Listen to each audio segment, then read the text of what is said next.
আসসালামু আলাইকুম বন্ধুরা, আজকে আমি আপনাদের জন্য একটা প্রাকৃতিক উপাদান দিয়ে তেল তৈরি করা দেখাচ্ছি। তো তেল তৈরি করার জন্য এখানে আমি যে উপকরণগুলো নিয়েছি আমি বলতেছি। আমি 6টা পেঁয়াজ নিয়েছি, 6টা ইকেপ নিয়েছি 400 পাওয়ারি, এবং এখানে আমি প্যারাশুট তেল নিয়েছি, এবং আমি একটা অ্যালোভেরা ডাল নিয়েছি। আপনাদের কাছে যদি অ্যালোভেরা ডাল যদি না থাকে, তাহলে বাজারে বিভিন্ন ব্র্যান্ডের যে অ্যালোভেরা জেলগুলো মিলে ওই অ্যালোভেরাটা আপনারা ইউজ করতে পারবেন। তো বন্ধুরা, এখন আমি সবগুলো উপকরণ ব্লেন্ড করে নেব। আপনাদের কাছে যদি ব্লেন্ডার না থাকে, আপনারা শিলপাটা পিষে নিতে পারেন, কারণ আমাদের সবগুলো উপকরণ একদম নিমিষে পিষতে হবে, নতুবা ব্লেন্ড করতে হবে। তো বন্ধুরা, আমি এখন সবগুলো উপকরণ ব্লেন্ড করে নিচ্ছি। আমার ব্লেন্ড করা হয়ে গেছে, দেখতেই পাচ্ছেন আমার ব্লেন্ডারে আমি ব্লেন্ড করে নিতেছি।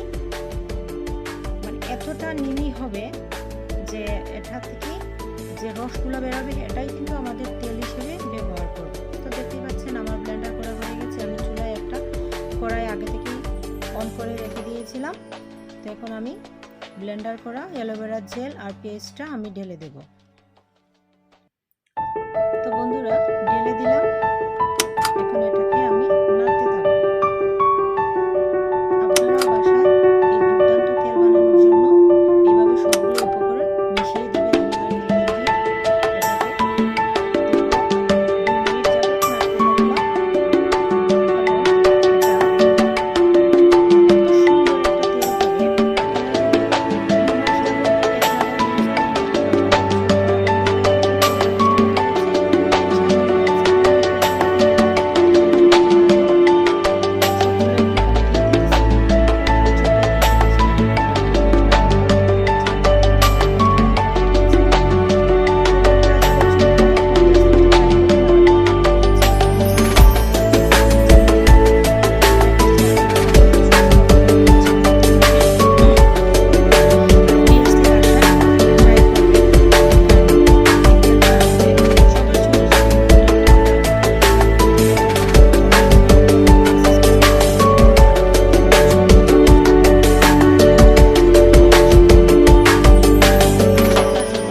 সারা মাসের জন্য সংরক্ষণ করতে পারেন। যদি আমার এই তেলটা যদি ভালো লাগে, অবভিয়াসলি লাইক করবেন, শেয়ার করবেন।